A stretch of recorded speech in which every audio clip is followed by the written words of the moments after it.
Well, good morning, everybody. Ladies and gentlemen, distinguished members, for this presentation. It's a very interesting subject. Hopefully, I'll be able to do justice to it early in the morning. So let's start. I think the first thing is going to be sixfold. What is the Gas Exporting Countries Forum? We're going to take a look at the market snapshot in terms of the current and the future dynamics. And then, of course, we'll go to the supply dynamics, demand, and then we'll come to the gas, climate change. We'll wrap it up with conclusion. But before that, maybe you'd like to know who we are. Gas Exporting Countries Forum. So as you can see, there are several prominent members, as you can see from here, from Algeria, Bolivia, Egypt, Equatorial Guinea, Iran, Libya, Nigeria, Oman, Qatar, Russia, Trinidad and Tobago, United Arab Emirates, Venezuela, and Iraq, Kazakhstan, and Netherlands. It covers a very good geographical region, as you can see. GECF, or Gas Exporting Countries Forum, is an intergovernmental organization. As you can see here from the slides, and we have a certain statute. So if you just give me a few minutes just to go through some of these points with you. We have basically the sovereign rights of the member countries. We look at their abilities to independently plan, conservation of the resources, and really our key thing is to promote gas. We look at the worldwide gas exploration, production trends. We look at the regional, the global gas markets. We have a look at the interrelationship of gas and oil products. As you all know, gas, it's very dynamic. It's not just like oil, it's quite complex. There's different elements gravitating this market. The key thing of the Gas Exporting Forum is that we want to increase the share of gas in the energy mix. Putting it in a sort of like a mission and a vision, it's really to become a reference point for the gas, a center of exchange and debates, a center of experience between the member countries. Also, our mission is to promote the use of natural gas as a clean fuel that contributes to the environment, which is very important, and of course, the stability of the market. And we are obviously going to be very vigilant on the market and to see what's happening and how the trends are changing. What's happening today will always be what's going to happen tomorrow. So it's really important that we do actually monitor the market and see how things are changing. Now, in terms of significance of the Gas Exporting Countries Forum, let's have a look at it in terms of some of these pie charts. As you can see, it's more or less self-explanatory. In terms of gas reserves, with the 17 members, we are at 67%. In terms of pipeline trade, we're at 40%. In terms of LNG trade, we're at 65%. So it's quite an important forum, actually, as you can see from these numbers. Moving on. I thought, let me start with a helicopter view and just take a view from the world. The gas market snapshot, the main current and future dynamics. The gas market is, like I said, is ever changing and it has different manifestations. The market terrain is affected by the weak global economy, impact of technology, new entrants, the impact of competing fuels and policies. From the map, you can see the different interactions and the relationships. Let's have a look at this. On the supply side, we have traditional suppliers and the emergence of new suppliers coming in. From East Africa, Australia will also be bringing in online some new supplies. On the pipeline front, from 2010 to 2030, we see expected growth of around 2%. On the demand side, we have Latin America. Sometimes it's forgotten. Always people are thinking of Asia, but also Latin America is really coming into dominance. If you look at 2011 figures and 2013 figures, 2011 was around 11 metric tons per annum, what they took in terms of consumption. In 2013, last year, this went up to 20 metric tons per annum. So you can see the significance of Latin America. But of course, you need to consider as well the policy side. And there are different effects. So if you have a look on this side of the world, we know about what's happening with the nuclear reactors. Some of them are offline. Some of them are being planned to be built. We've also seen the phenomenon of basically gas switching of cheap gas, coal forcing, the gas here of the shell production, making coal go down into Europe. So you can see again the dynamics of the energy market. On the pricing front, we have different behaviors and mechanisms, and their impact on certain basins are illustrated here, as you can see, gas to gas, hybrid, and oil index. The key takeaway is that the factors, it is affecting the demand and the supply, pricing, transportation. So it's very dynamic and it's very, very interesting. So please allow me to try and explain some of these points in the next slides. Of course, it's only natural that we start at the beginning of this energy supply chain. Where is the gas coming from? So I think this slide tries to demonstrate in terms of reserves and production.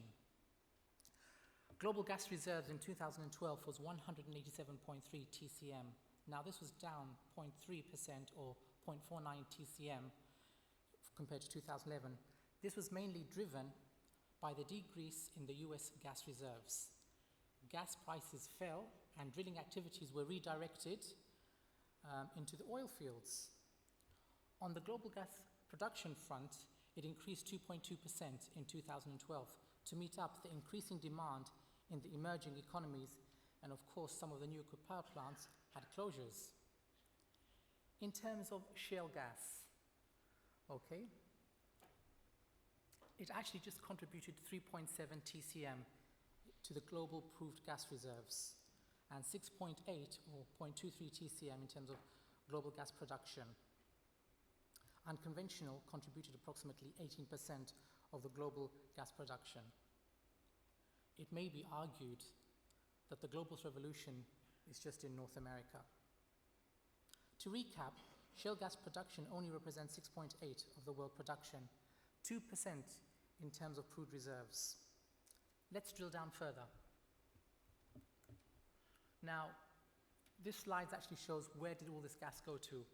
As you can see in the split, we have the pipeline, 706 BCM, and we have LNG, 330. And you can see from the previous slides of what we had was 3.3 TCM. So in terms of pipeline, it's around 68%, and LNG is 32%.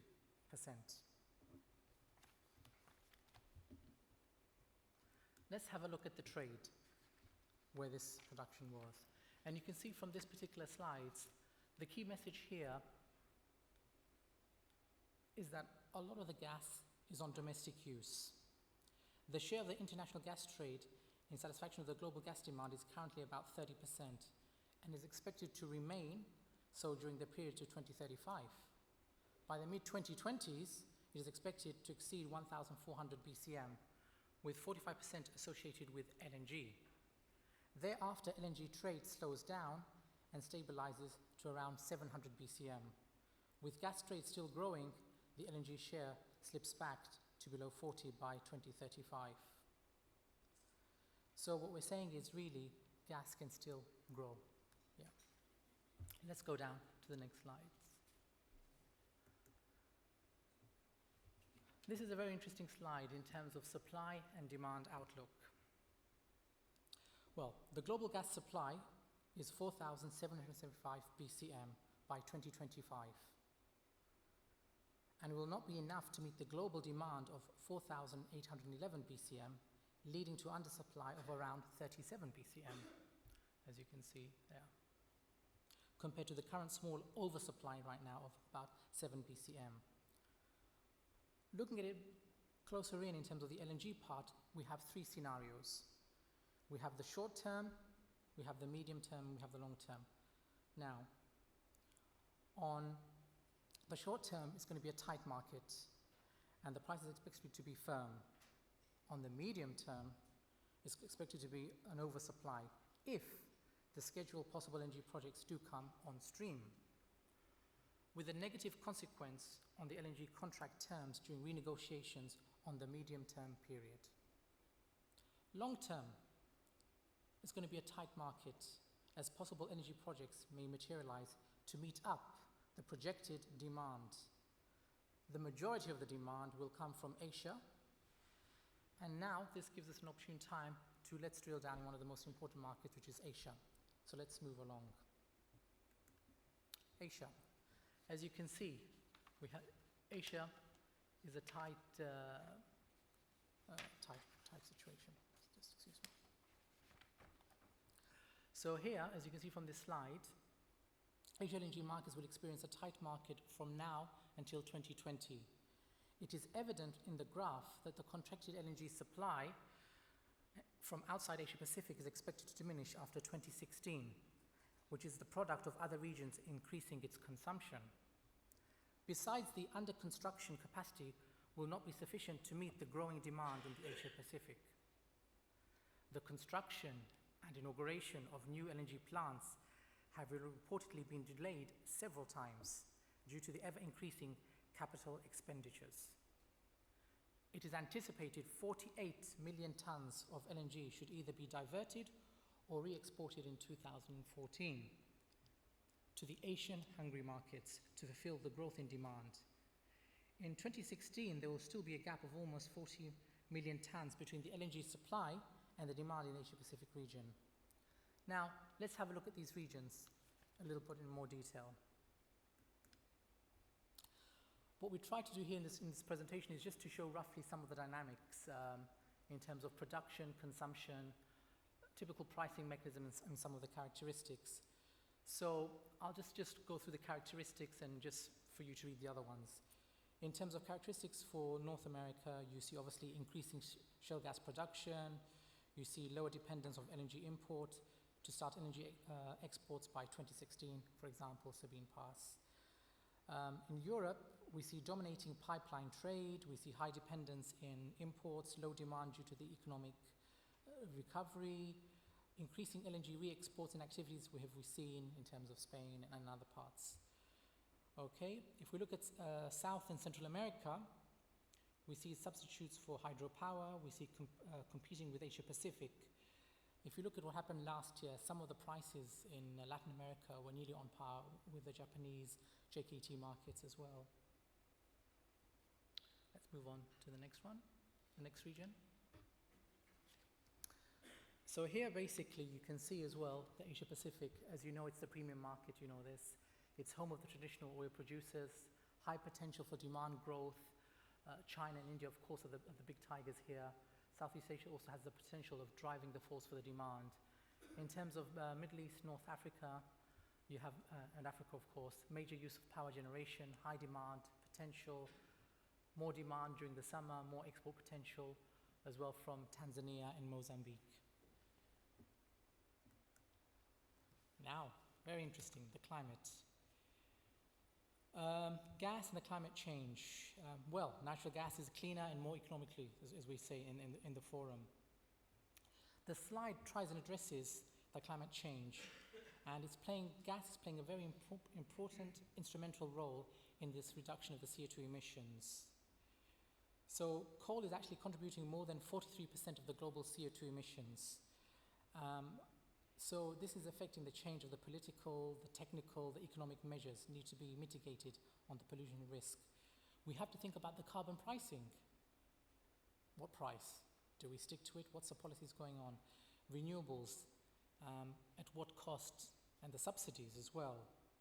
If you compare basically gas and coal in terms of like CO2 per kilowatt hours, I mean, gas is 186 compared to coal, 346 CO2 to kilowatt hours. So for us, gas is a good option to meet this demand. But also, if you remember, going back to the map that I had shown you about the dynamics, we also saw some switching of coal displacing gas. This was to do with pricing. So it was around 20 BCM was actually displaced in Europe for the power generation. So we have policies in Europe, but sometimes we're not really sticking to these policies. So it's a bit of a conundrum.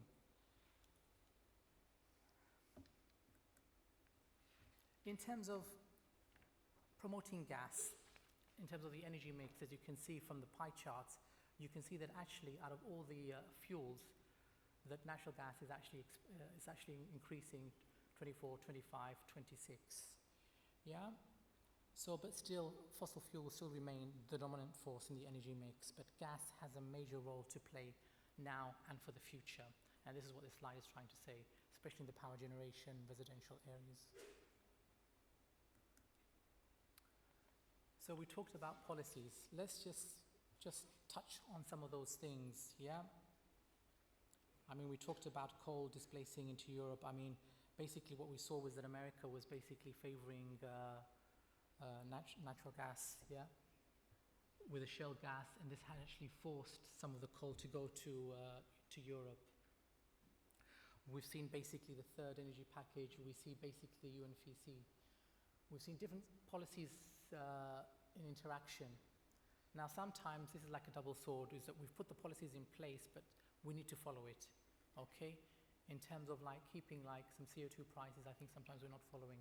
So what we're trying to say here in the slide is that the policies will affect the demand and the supply of the gas, okay, and other fuels, of course.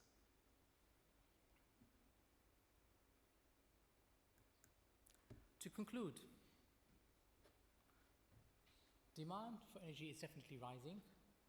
Gas is regional, as you could see from the slides that I had shown you, and there's of course regional dynamics. Shale gas production only North America. Still there's some uncertainties, and of course there's other countries that would like to replicate this. Oil indexation still remains dominant. Policies, options of different countries and regions are important and needs to address the climate concerns.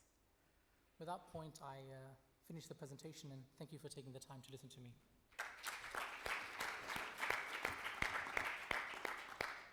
Thank you very much, Mohammed Al-Riyami.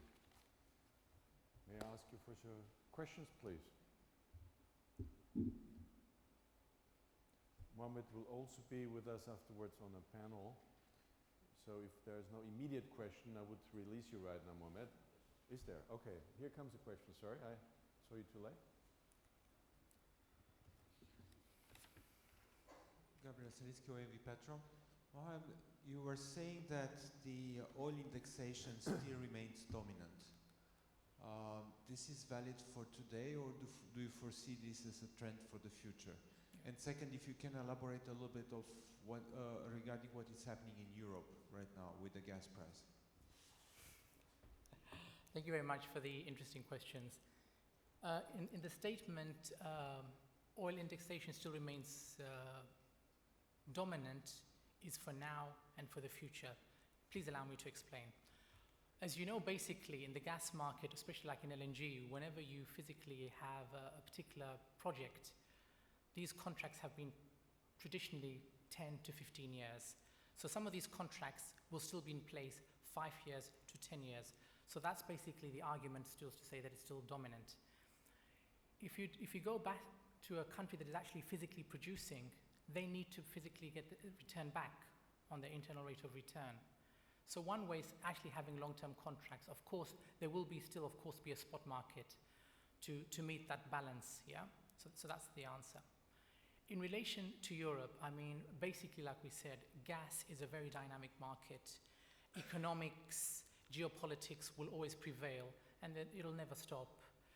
So, I mean, this is my answer. I mean, at the end of the day, basically what GECF wants to do with member countries, we just basically want to supply gas to meet the demand. Thank you. Thank you very much. Is there another question? Okay, if you may have the microphone over here, please. Stephen Edwards, CNOC. A question about the forecast in the medium term. You said there'd be an oversupply in the medium term.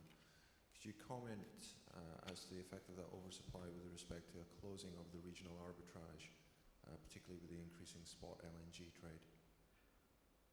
Sorry, can you just repeat that? Was it about the LNG trade? There's an increasing spot LNG trade. Would you see a flattening or a closing of the arbitrage that we currently see regionally? Yeah. If I have your question, yes. I mean, basically you have long-term contracts at play, and then also you have the spot market.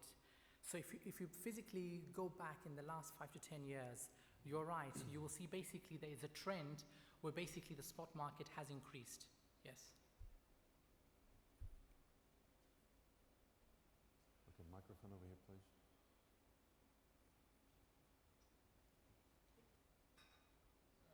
My name is Javed Iqbal, Mari Petroleum, Pakistan. You mentioned that the 68%, of course, the pipeline is contributing, and the remaining 32% is with the LNG. Is it possible you can just mention the benchmark that up to this much of a distance, the pipeline will be more economical and optimum as compared to the LNG? Is it possible, keeping in view the strategic location of Pakistan? Do we go for the LNG or for the pipeline? Okay, just a quick answer. In terms of LNG, I think anything more than 2,500 kilometers, then you would go. But it depends on different situations, really.